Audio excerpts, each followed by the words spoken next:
বাংলাদেশের এক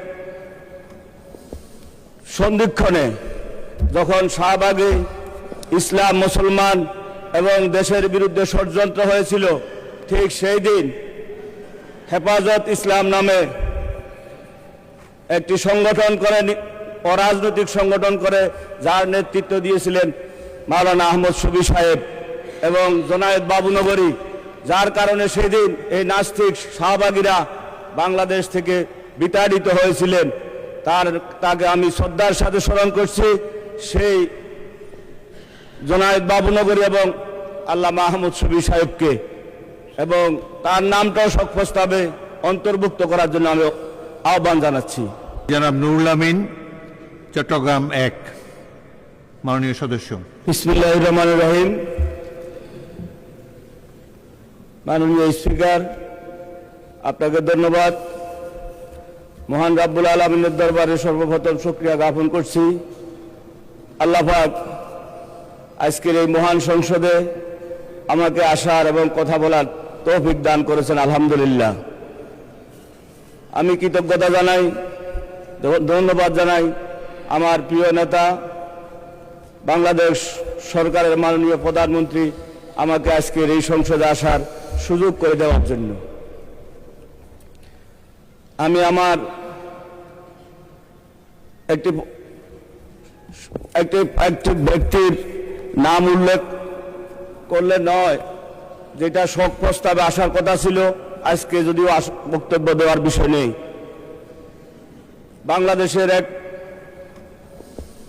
সন্ধিক্ষণে যখন শাহবাগে ইসলাম মুসলমান এবং দেশের বিরুদ্ধে ষড়যন্ত্র হয়েছিল, ঠিক সেই দিন হেফাজত ইসলাম নামে একটি সংগঠন করে, অরাজনৈতিক সংগঠন করে, যার নেতৃত্ব দিয়েছিলেন মাওলানা আহমদ শফি সাহেব এবং জনায়েদ বাবুনগরী, যার কারণে সেদিন এই নাস্তিক শাহবাগীরা বাংলাদেশ থেকে বিতাড়িত হয়েছিলেন।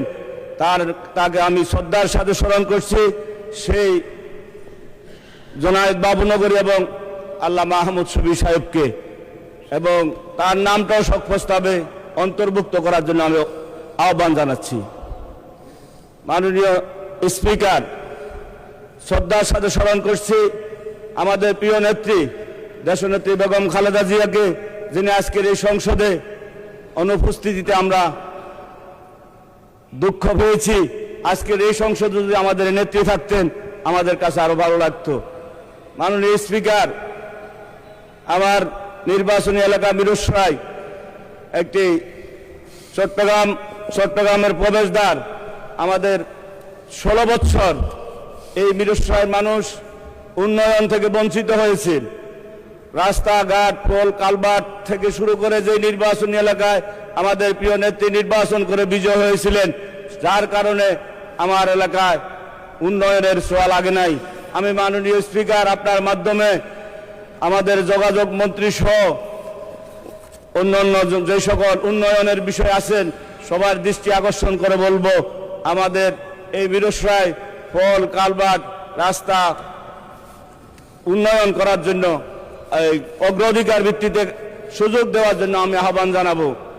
আর বিশেষ করে ধন্যবাদ জানাই আমাদের আজকের সংসদ নেতা, যে কর্মসূচি নিয়েছেন খাল কাটার কর্মসূচি, সেই খাল কাটার কর্মসূচি প্রথমে আমার মিরসরাইতে আগামীকাল উদ্বোধন করবেন আমাদের চট্টগ্রামের আমাদের প্রিয় নেতা জনাব আমির খসরু মাহমুদ চৌধুরী সাহেব।